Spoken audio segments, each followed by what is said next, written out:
नमस्कार, मैं राजेश भारद्वाज आप सभी का क्लैट प्रेप के ऑनलाइन प्लेटफॉर्म पर हार्दिक स्वागत करता हूं। आज है 20 नवंबर 2024 और जैसा कि आपको पता है हम डेली न्यूज़पेपर का एनालिसिस करते हैं, फैक्चुअल एनालिसिस करते हैं, यानी कि वो चीज़ें जो हमारे एग्जाम में पूछी जा सकती हैं वनडे एग्जामिनेशन में, उनको हम डिस्कस करने की कोशिश करते हैं। तो चलिए उसी कोशिश को आज कंटिन्यू करते हैं। आज कौन सा दिन है? तो आज है 20 नवंबर 2024 और आज का दिन कैसे सेलिब्रेट किया जाता है? तो याद रखना, आपने पढ़ा था 14 नवंबर, उसको हम कैसे मनाते हैं? तो चिल्ड्रंस डे। लेकिन वो किसके लिए था? नेशनल, है ना। हमारा जो नेशनल चिल्ड्रंस डे था वो कब आता है? 14 नवंबर, ठीक है। लेकिन अगर आपसे पूछा जाए कि वर्ल्ड चिल्ड्रंस डे कब आता है, दुनिया का जो चिल्ड्रंस डे है वो कब आता है, तो याद रखना हैप्पी चिल्ड्रंस डे यानी कि हैप्पी वर्ल्ड चिल्ड्रंस डे कब सेलिब्रेट किया जाता है? 20 नवंबर को सेलिब्रेट किया जाता है। और ये कब से स्टार्ट किया गया था? 1954 से स्टार्ट किया गया था। क्यों स्टार्ट किया गया था? तो आप सिंपल सा समझ सकते हो। World children's day aims to raise awareness about the issues like education. जो बच्चों में एजुकेशन की इनइक्वालिटी है, क्योंकि राइट तो सभी का है, छोटा मैं कह सकता हूँ कोई गरीब घर से कोई अमीर घर से, ठीक है, चाहे वो कहीं पर भी रहता हो, लेकिन जो राइट टू एजुकेशन वो सभी का होना चाहिए। और राइट टू एजुकेशन बिल कब आया था, एक्ट कब आया था? तो याद रखना राइट टू एजुकेशन जो एक्ट था वो हमारा कब पास किया गया था? तो 2009 के अंदर उसको पास किया गया था। राइट टू एजुकेशन एक्ट अगर आपसे पूछ ले तो कब आया था? 2009 में। मैं इंडिया की बात कर रहा हूँ, ठीक है। दूसरा हम किसके लिए अवेयरनेस फैलाते हैं? तो दूसरा हम फैलाते हैं कि चाइल्ड लेबर। आपको पता होना चाहिए कि जो चाइल्ड लेबर है वो बैन है भारत में। अगर कोई 0 to 14, इसमें 0 तो जस्ट लिखा हुआ है, यानी 14 ईयर से कम बच्चों से अगर आप कोई भी काम करवाते हो, ठीक है, हजार्डियस कंडीशंस में कोई भी काम करवाते पकड़े गए तो वो क्या माना जाएगा? चाइल्ड लेबर माना जाएगा। और उसको कौन सा आर्टिकल बैन करता है? तो सिंपल याद रखना article 24 of the Indian constitution that belongs to the fundamental rights and the fundamental rights are your Magna Carta, यानी कि वो आपसे नहीं छीने जा सकते किसी भी सिनेरियो में, even if in the case of the emergencies, ठीक है। हाँ, कुछ होते हैं 20-21 को छोड़कर छीने जाते हैं, लेकिन याद रखना नॉर्मल कंडीशंस में आपको मिले होते हैं। तो कौन सा आर्टिकल है आपका? वो इस बात को इंश्योर करता है कि चाइल्ड लेबर नहीं होना चाहिए, उसके अगेंस्ट है। तो कौन सा है? तो आर्टिकल 24। सिंपल सा ध्यान रखना, ठीक है। उसके बाद health care access encouraging global action to address these challenges. जो बच्चे हैं उनकी हेल्थ केयर का पूरा क्या रखना चाहिए? ध्यान रखना चाहिए। तो यहीं से मैं एक चीज और आपको याद दिला देता हूं, कौन सा? यूनिसेफ। आपने देखा होगा यूनिसेफ एक डिपार्टमेंट है जो यूनाइटेड नेशंस का ही बेसिकली पार्ट है। तो क्या करता है? जो बच्चों के लिए इमरजेंसी में फंड जनरेट करता है, फंड इकट्ठा करता है ताकि उनके लिए सारी फैसिलिटीज दी जा सके। यानी कोई बीमार बच्चा है, रेयर डिजीज है, उसके लिए पैसे इकट्ठा करना, ठीक है। जो बहुत गरीब देश है उनके लिए, वहाँ के बच्चों के लिए एजुकेशन प्रोवाइड कराना, ठीक है। माल न्यूट्रिशन में जो बच्चे चल रहे हैं उनके लिए पूरा पैकेज अवेलेबल कराना, ये सारा काम यूनिसेफ करता है, ठीक है। तो आप यहाँ से एक तो यूनिसेफ ध्यान रखना, दूसरे 2-4 बातें याद रखना। आज कौन सा दिन है? तो वर्ल्ड चिल्ड्रंस डे। नेशनल कब था? 14 नवंबर, पंडित जवाहरलाल नेहरू। आपको पता होना चाहिए। तो चलिए उसी के बाद आगे बढ़ते हैं। आज की जो पहली न्यूज आती है हमारे सामने, आपने ये आर्टिकल आपने देखा होगा द हिंदू के अंदर, ठीक है। और ये चीजें हम कई बार पढ़ भी चुके हैं बेसिकली, है ना। और याद रखना जितने भी इंफॉर्मेशन मैंने यहाँ लिखी होती है मोस्टली यहीं से उठाकर लिखी होती है, ठीक है। तो थोड़ा सा अगर आपने ये पढ़ा होगा तो आपको ऐसे भी समझ में आ जाने वाला है। हमें बस एग्जाम के पॉइंट ऑफ व्यू से फोकस करना होता है कि क्या मुझसे पूछा जा सकता है, ठीक है। और एग्जामिनर कोई ऐसा नहीं है कि वो कोई कहीं से बना कर लाएगा। जो उसने न्यूज में देखा होगा, जो सोसाइटी में चल रहा होगा, वो उसको उठाकर तुमसे पूछ लेगा तुम्हारी अवेयरनेस चेक करने के लिए। That is known as the general knowledge, that's it, ठीक है। तो थोड़ा सा अवेयर होकर चीजों को समझना है। तो देखिए चलते हैं, क्या मैटर है समझना। How India could counter the CBM. What is CBM? तो याद रखना कार्बन बॉर्डर एडजस्टमेंट मैकेनिज्म। अब आप कहोगे sir what is carbon border adjustment mechanism, क्या है एक्चुअल में? तो इसको पहली बात तो एक डिस्क्रिमिनेटरी टूल बताया गया है। देखो मैं थोड़ा सा रिवाइज करा देता हूं। आपने देखा होगा यहाँ पे एक वर्ड लिखा है UNFCCC, United Nations framework convention on climate change. और जो आपका यूएनएफसीसीसी है, बेसिकली ये एनवायरनमेंट की न्यूज है पूरी, है ना। इस यूएनएफसीसीसी ने कब बना था? 1992 में बना होता है, ठीक है। लेकिन ये अपना काम कब करना स्टार्ट करता है? 1994 में करता है। और पहली बार क्या होती है? कॉन्फ्रेंस ऑफ पार्टीज होती है, सीओपी। और आप समझ गए होंगे न्यूज किस तरफ जाने वाली है ना।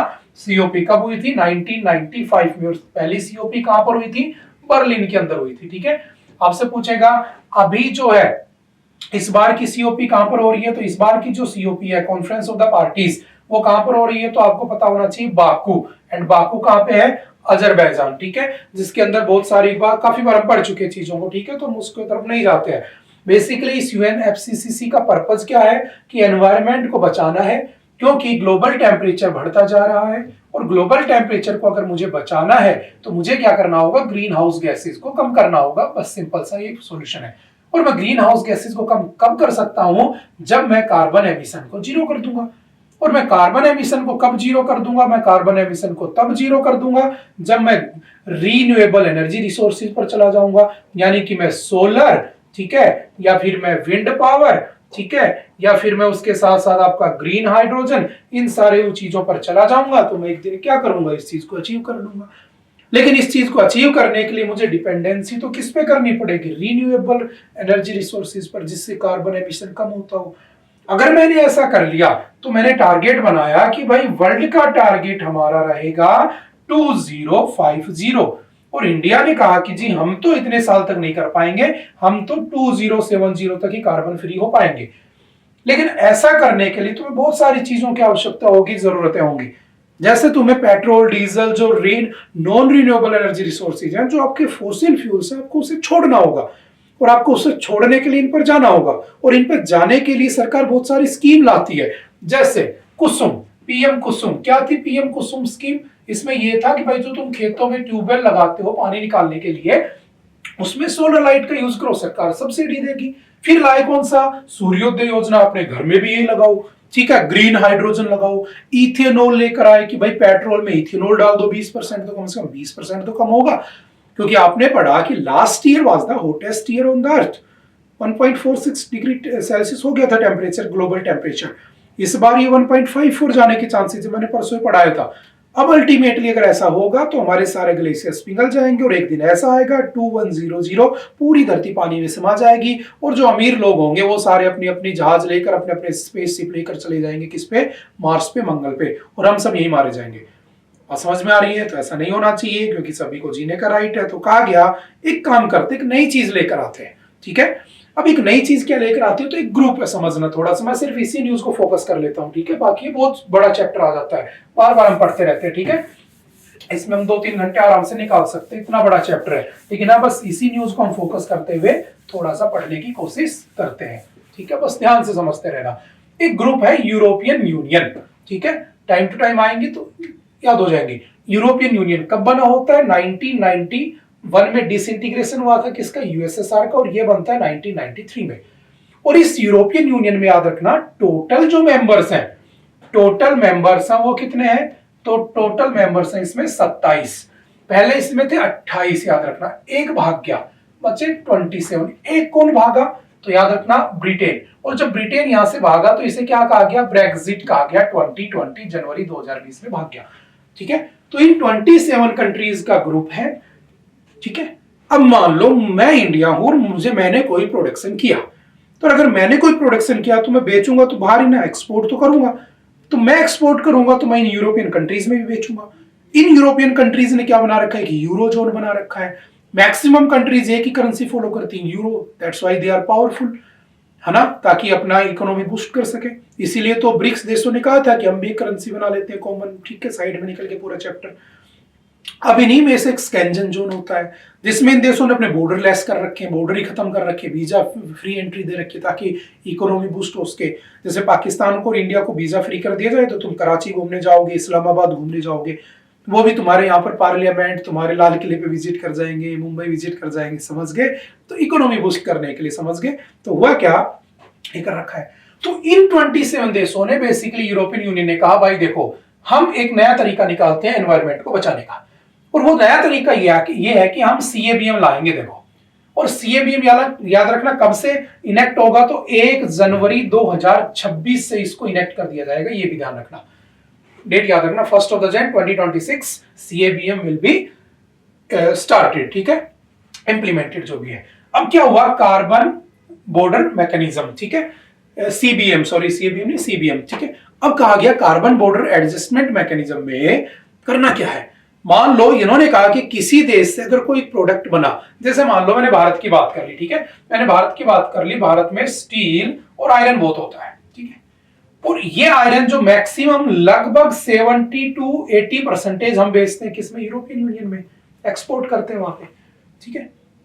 अब ये यहां पर जाएगा तो इन देशों को जहां से ये आ रहा था, जैसे मान लो इंडिया से आ रहा था, ठीक है, सिंपल समझना, तो इन्हें क्या करना पड़ेगा, एक इंडेक्स बनाना पड़ेगा, कार्बन इंडेक्स, कि भाई इस पर्टिकुलर चीज को बनाने में कितना कार्बन तुमने एमिशन किया, मतलब कि तुमने इस प्रोडक्ट को बनाने के लिए कितना एनवायरमेंट को नुकसान पहुंचाया, तो you are responsible for this, है ना, तो यू हैव टू पे, तुम्हें पे करना पड़ेगा। और वो जो पैसा वो लेंगे, वो जो पैसा लेंगे उसको उन्होंने क्या नाम दे दिया, कार्बन बॉर्डर एडजस्टमेंट मैकेनिज्म। समझ गए कि तुमने जो कार्बन को एमिट किया है उसके लिए हम तुमसे पैसा लेंगे, then we will use that money for the environment, हम उस पैसे को एनवायरमेंट के लिए यूज करेंगे। तो ये थोड़ा सा आपको समझ में नहीं आ रहा कि डिस्क्रिमिनेटरी टूल हो गया है, कि एक तो मैं कार्बन जनरेट, मैं एक तो मैं स्टील बना रहा हूं, मैं दुनिया की जरूरतें पूरी कर रहा हूं, अगर मैं स्टील देना बंद कर दूं तो तुम कहां से बिल्डिंग बनाओगे, कहां से क्या करोगे। तो तुम्हें एक्चुअली में मुझे ये कहना चाहिए कि तुम्हारे ऊपर कोई उसका यूज नहीं है, इवन जो यूज कर रहा है उसके ऊपर लगाना चाहिए। कल को मैं बंद ही कर दूंगा बनाना, मैं सिर्फ अपने अपने देश में बेचूंगा, तुम्हारे देश में बेचूंगा नहीं, तो तुम नहीं बर्बाद हो जाओगे।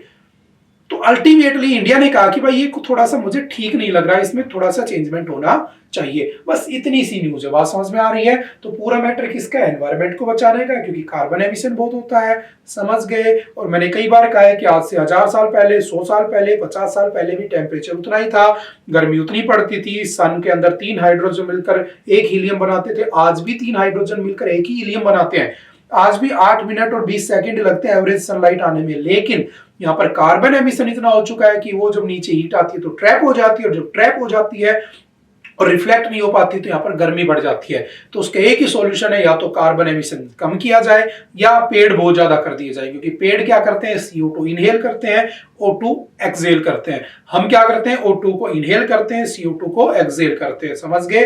तो हम ये कर सकते हैं, या तो पेड़ बहुत ज्यादा लगाए, वो हम करने वाले नहीं है, क्योंकि सरकार कहती है एक पेड़ माँ के नाम, लेकिन सरकार कभी ये नहीं कहती एक पेड़ देशवासियों के नाम, मना सरकारों को भी करना चाहिए बेसिकली। वो सब बात की बातें हैं, समझ गए। तो ये पूरा का पूरा चैप्टर थोड़ा सा ध्यान में रखना, ठीक है। इसके बारे में थोड़ा सा और पढ़ लेते हैं, ठीक है, समझ गए ना। आई होप कि थोड़ा बहुत समझ में आ गया होगा आपकी, ठीक है।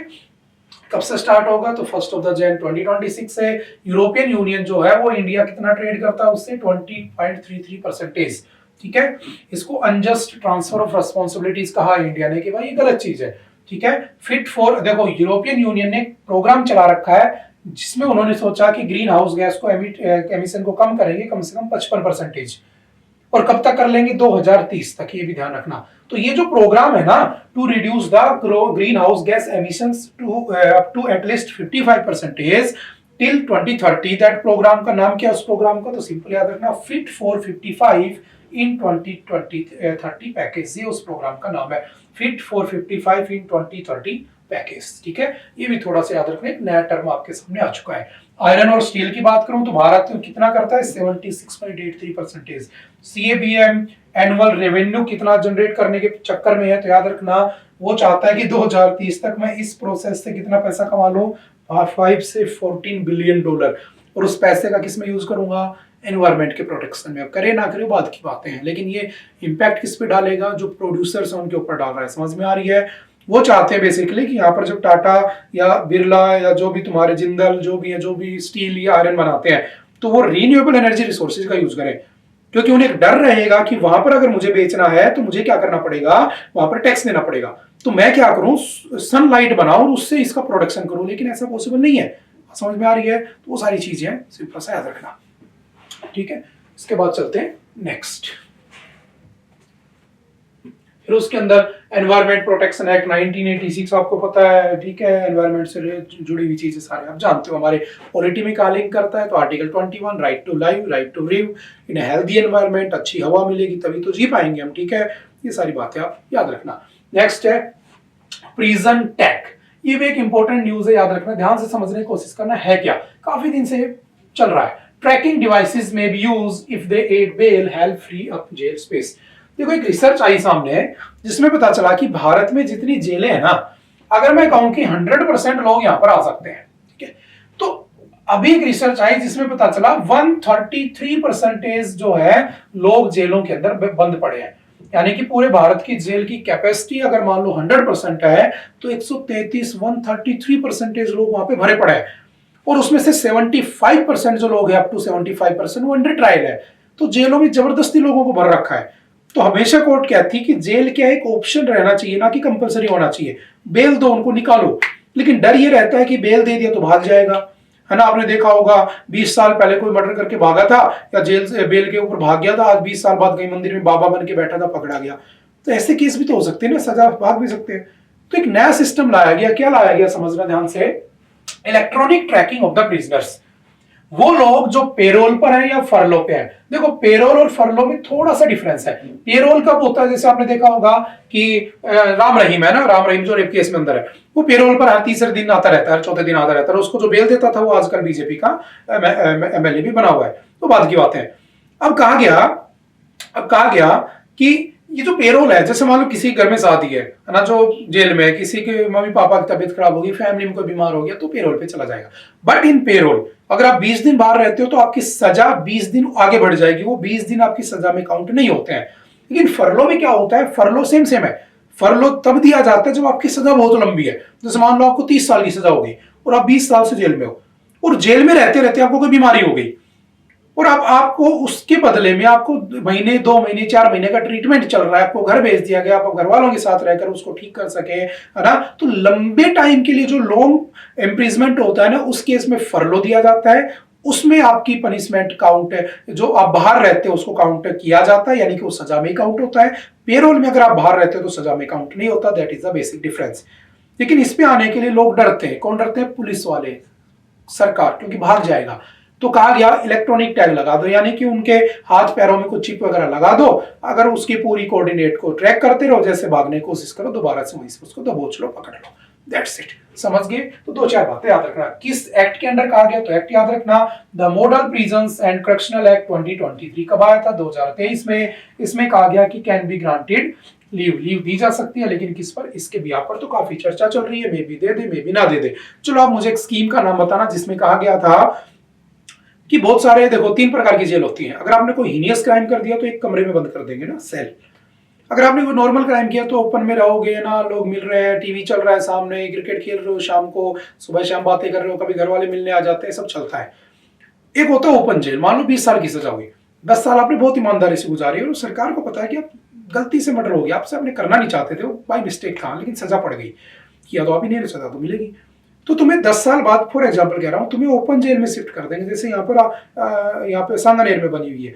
आप सुबह 8 बजे निकलो पंच लगा के, शाम को 8 बजे जाओ, पंच लगाओ और वहां पर वापस से एंटर कर जाओ। आप अपनी फैमिली, बीवी बच्चों के साथ रहो, माँ बाप के साथ रहो, तुम्हें क्वार्टर दे देंगे, आराम से अपने आगे की सजा गुजारो। वो सिर्फ उसी के लिए होता है जो ईमानदार होता है, जो गलती से फंस चुका होता है। समझ गए?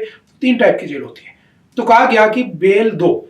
क्यों नहीं मिल रही बेल? जैसे मान लो किसी कोई ड्रग्स लेता है बहुत सारा, है ना, तुम्हारा जिसको बच्चा वो ड्रग्स लेता है, पुलिस ने पकड़ लिया, तो घर वाले क्या सोचेंगे, इसको पड़े रहने दो साल भर जेल में, अपने आप सुधर जाएगा, घर पे तो सुधर नहीं रहा था।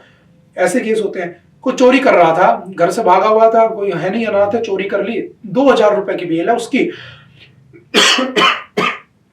लेकिन वो 2000 रुपए कहां से लाए? घर में कोई है ही नहीं, कोई जानता नहीं वो कहां पे है, लोगों लग रहा है वो मर ही चुका है। तो ऐसे लोग बहुत सारे हैं। तो सरकार ने एक फंड बनाया था 20 करोड़ रुपए का, और कहा था कि जो ऐसे लोग हैं ना, जो जबरदस्ती बेल जेल में भरे पड़े हैं, जो 2-3 हजार की बेल पर बाहर आ सकते हैं, लेकिन उनको बेल नहीं की जा रही, तो उनको बाहर निकाला जाए। तो वो कौन सी स्कीम थी, आप मुझे उसको कमेंट करके बताओगे। उसमें 20 करोड़ रुपए सरकार ने दिए थे। ठीक है, ये आपका घर का क्वेश्चन हो गया। ठीक है, नेक्स्ट चलते हैं। डैनियल बेरेनबॉइम एंड नेक्स्ट कौन सा? अली अबू अवाद।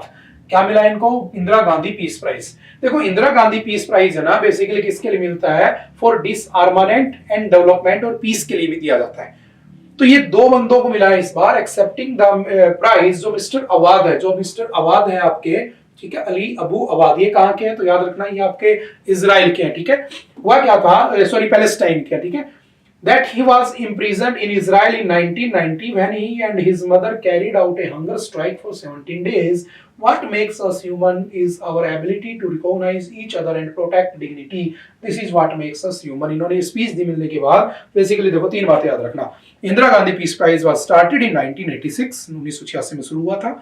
ये तीन फील्ड में दिया जाता है, पीस में, डिसआर्मामेंट में, और आपका तीसरा डेवलपमेंट में। तीन ही फील्ड में दिया जाता है। इसमें आपको 25 लाख रुपए दिए जाते हैं और एक मेडल, एक कह सकता हूं सर्टिफिकेट, एक अवार्ड जैसा दिया जाता है, ठीक है। इस बार कितने लोगों को मिला है? 2 लोगों को मिला है। तो मुझे इस बार के पॉइंट ऑफ व्यू से बस इतना ही ध्यान रखना है, ठीक है। कौन कौन है? तो ये दोनों लोग, एक कहां का है? पैलेस्टाइन का। तो सिंपल सा याद रखना, ठीक है। अगर पूछे वही सारी बातें सिंपल सा याद रखना। तीन फील्ड है, international peace, disarmament and development. 2011 के बाद से किस किस को मिला है? तो सिंपल याद रखना, एला भट्ट इंडिया से, ये सब लिस्ट थोड़ा सा याद रखना, ठीक है। हालांकि इस साल वाला ज्यादा इंपॉर्टेंट है। चलो मुझे बताना पहली बार किसको मिला था? 1986 में। चलो कौन रिसर्च करके बता पाता है? नेक्स्ट है Putin science revise nuclear doctrine amid Ukraine war. Putin ने क्या किया है कि जो आपका यूक्रेन के साथ लड़ाई चल रही है, देखो हुआ क्या समझना, बहुत ही इंटरेस्टिंग है। आपने देखा होगा कल परसों में बहुत सारी न्यूज चल रही है, आपके स्वीडन, नॉर्वे जैसे देशों ने अपने लोगों से कह दिया प्रिपेयर फॉर द वॉर, है ना, युद्ध की स्टार्टिंग हो चुकी है ना, विंटर हैज कम, है ना, विंटर आ चुका है, ठीक है। तो सिंपल सा याद रखना, यहाँ पर क्या हुआ कि जो बाइडेन है ना, बाइडेन साहब अब जाने वाले हैं, है ना, ट्रंप साहब आने वाले हैं।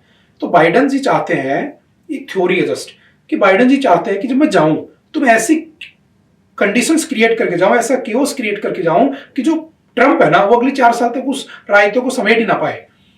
तो उन्होंने क्या किया कल, अभी तक वो पीस पीस पीस पीस कर रहे थे ना, बोले पीस रखो, लड़ाई नहीं करनी, लड़ाई नहीं रखनी, है ना, भाईचारा बनाए रखो, भाईचारा बनाए रखो।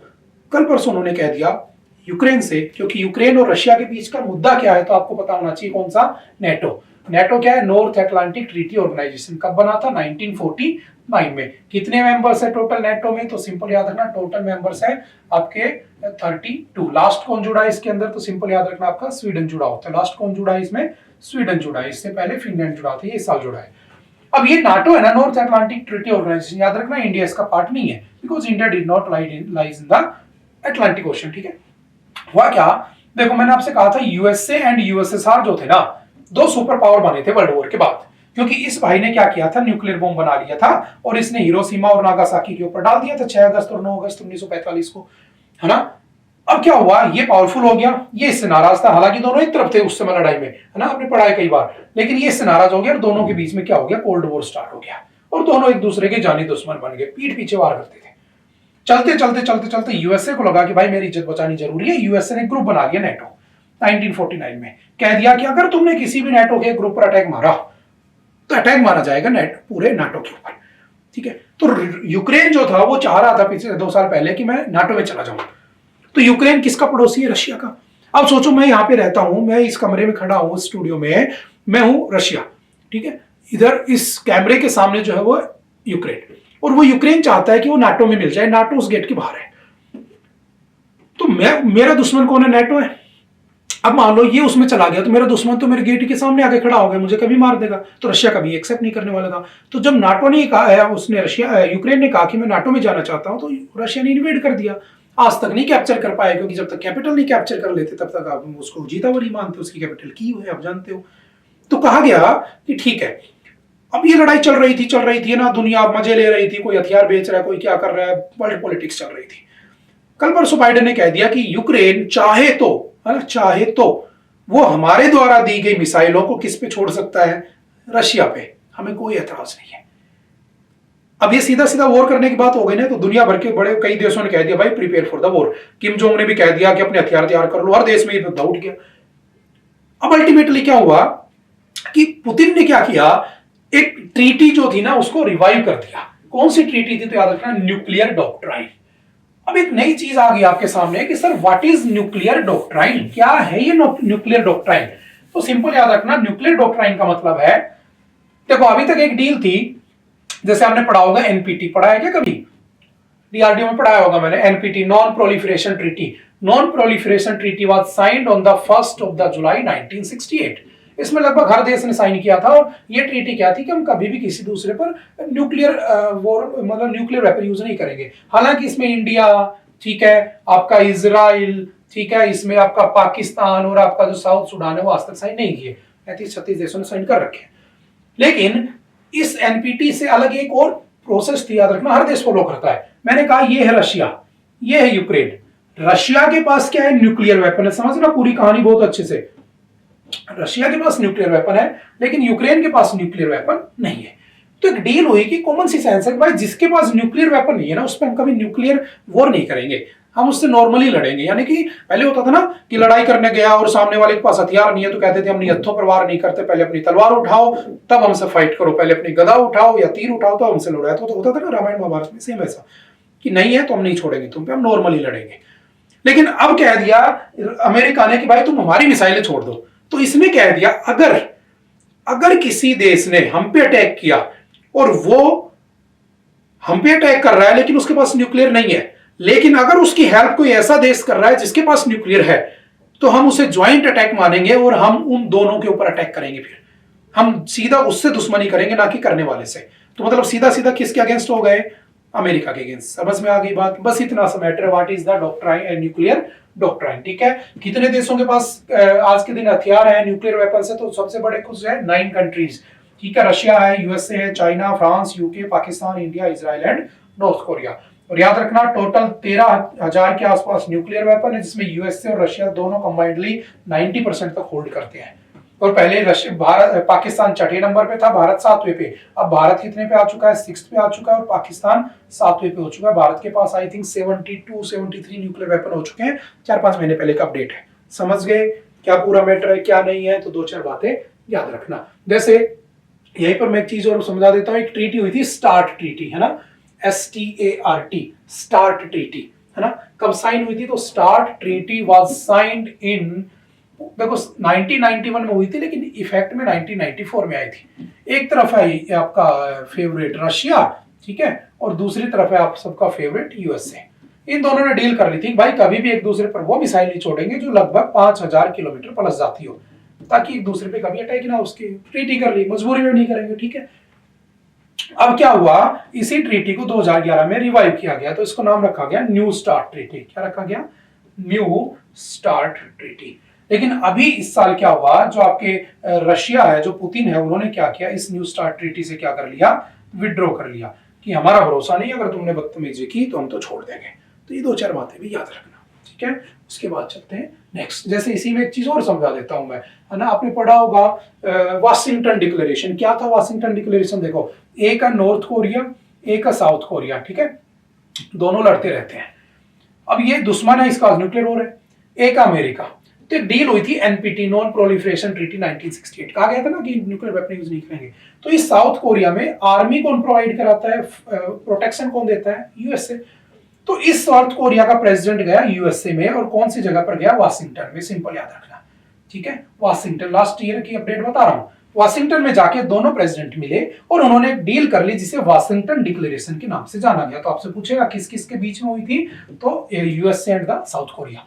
और कहा गया कि ठीक है, वेपन तुम रखो, लेकिन वेपन को हमारे बॉर्डर पे रख दो, and the sole authority to use those weapons, those nuclear weapons किसके पास रहेगी? By the president of USA. तो ये क्या था? वाशिंगटन डिक्लेरेशन लास्ट ईयर हुआ था। वो क्या था? START treaty, new START treaty. वो क्या था? एनपीटी। और कल क्या हुआ है? डॉक्ट्राइन ऑफ या न्यूक्लियर डॉक्ट्राइन। समझ गए? तो थोड़ा सा उसमें अपडेट कर लेना।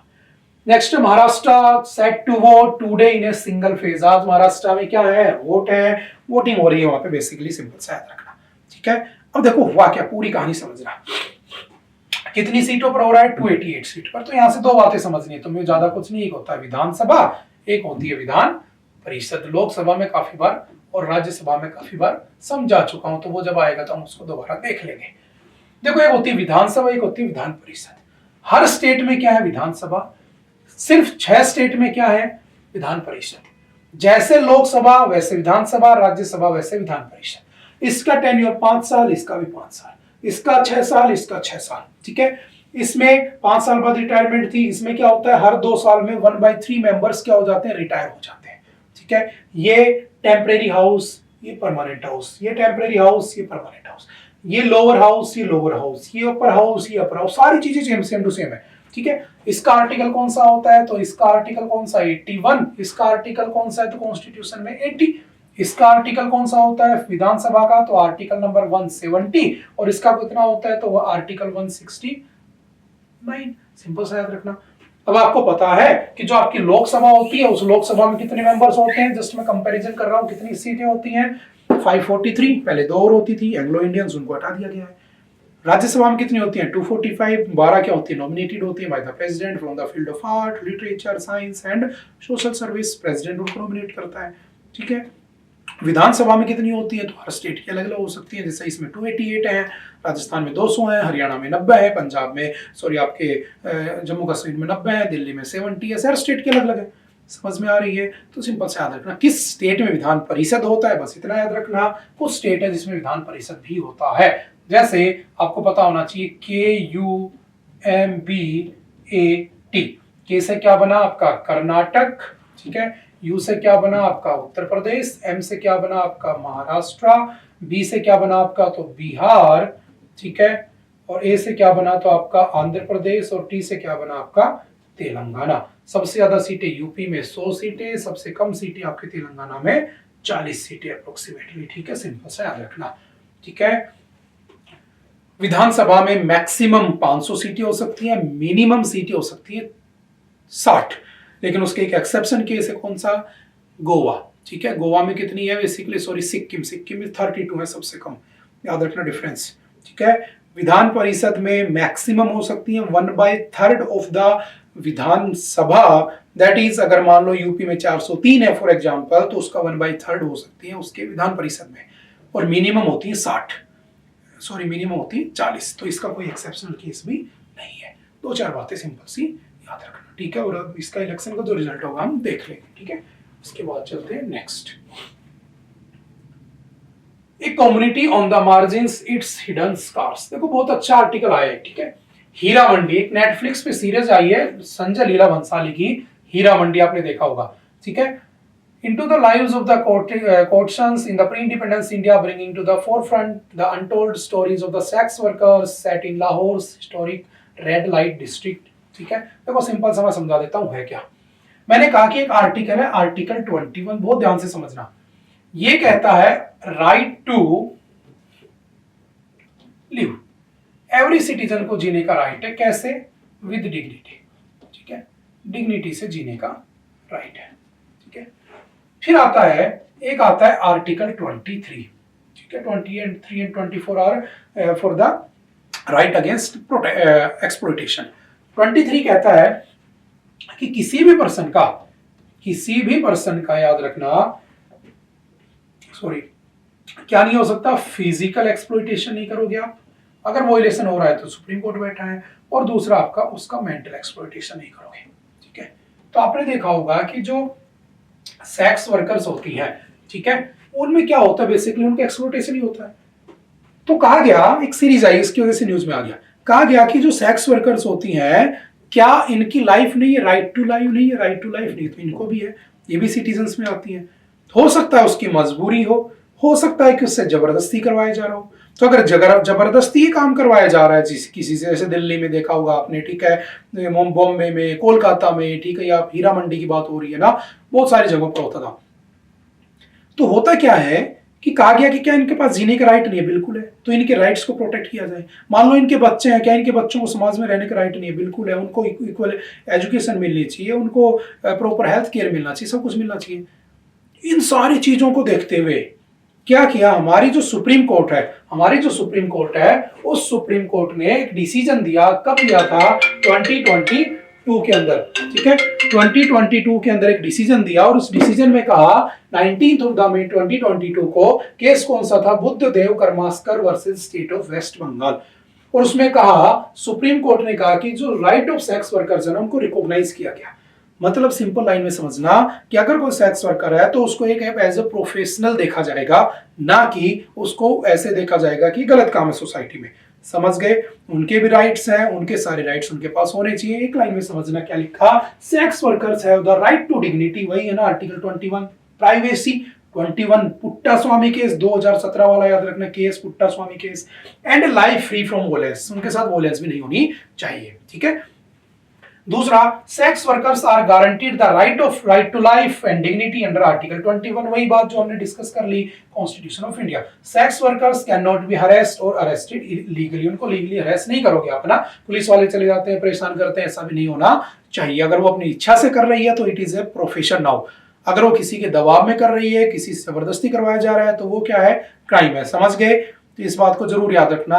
Prostitution is now a legal profession in India from 2022, ये बस सिंपल सा याद रखना।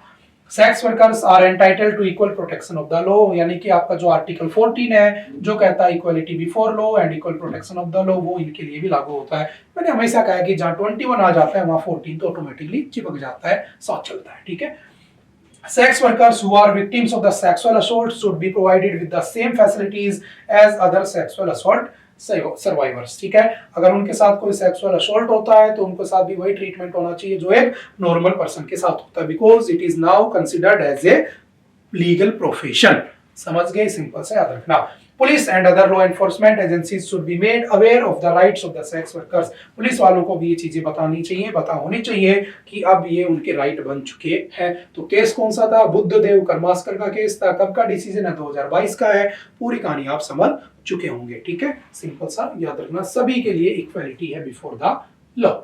नेक्स्ट है 659 Indian bisons counted in the Debrigarh Orissa. आपसे सिंपल एक लाइन में क्वेश्चन पूछेगा कि भाई बताओ रिसेंटली, ठीक है, रिसेंटली आपके जो इंडियन बिसॉन्स है वो न्यूज में देखे गए थे, कहां पर थे, याद रखना कहां पर, उड़ीसा के अंदर, ठीक है, हीराकुंड डैम के पास। हीराकुंड डैम कहां पर है, तो महानदी पे, याद रखना। और अपने इंडिया का सबसे लॉन्गेस्ट डैम कौन सा है, तो वो भी हीराकुंड डैम है, ये भी याद रखना, ठीक है। सबसे हाईएस्ट कौन सा है, टिहरी डैम है उत्तराखंड में, भागीरथी नदी पर, वो अलग है, ठीक है। दुनिया के अंदर याद रखना 13 से 30 हजार पाए जाते हैं ये, ठीक है, गोर्स, लेकिन इंडिया में 85% है, बाकी बर्मा और थाईलैंड में।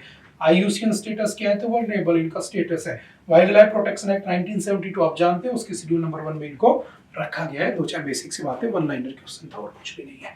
चलते हैं next. At G20 summit China discuss resumptions of the flights. देखो अभी G20 हुआ, लास्ट ईयर कब हुआ था G20, सिंपल से याद रखना, G20 स्टार्ट कब हुआ था, 1999 में, ठीक है। लास्ट ईयर कहां हुआ था, 2023 में, तो इंडिया में हुआ था, ठीक है, जिसके अंदर एक पैसेज आपके एग्जाम में आ चुका है, ठीक है, पहली बार हुआ था। इस बार कहां हो रहा है, 2024 में, तो रियो डी जेनेरियो यानी कि आपके ब्राजील में हो रहा है, सिंपल सा याद रखना। कि अगली बार कहां पर होगा, 2025 में, तो याद रखना साउथ अफ्रीका में इसको ऑर्गेनाइज किया जाएगा, सिंपल सा।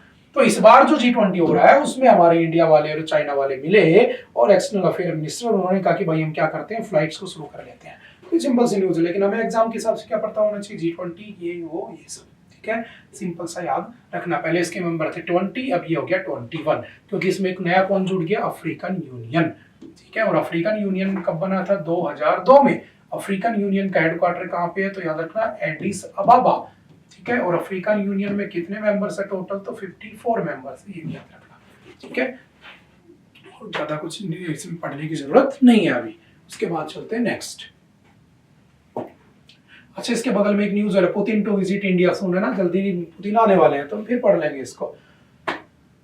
You are a burden please die. देखो आपने एक चीज पढ़ी होगी, आजकल जमाना आ चुका है मॉडर्न, है ना, एआई का जमाना आ चुका है, हर जगह एआई एआई एआई। वो एआई नहीं, आई वाला एआई नहीं, आर्टिफिशियल इंटेलिजेंस वाला एआई, है ना, एआई आर्टिफिशियल इंटेलिजेंस। कब बना था, 1956। कौन लेकर आया था, तो याद रखना जॉन मैकार्थे। कौन लेकर आया था इसको, जॉन मैकार्थे, ठीक है। काफी न्यूज में रहता है ना, पूरा दुनिया इसी के ऊपर चल रही है आजकल देखा जाए तो, ठीक है।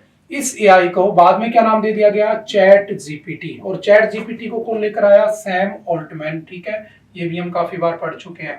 फिर इसका एक एडवांस वर्जन आ गया, कौन सा, GPT-4, जो आजकल तुम लोग यूज करते हो। तो GPT-4 में क्या है कि मैं दूसरा गूगल कह सकता हूं, तुमने जो पूछा बता दिया, ठीक है।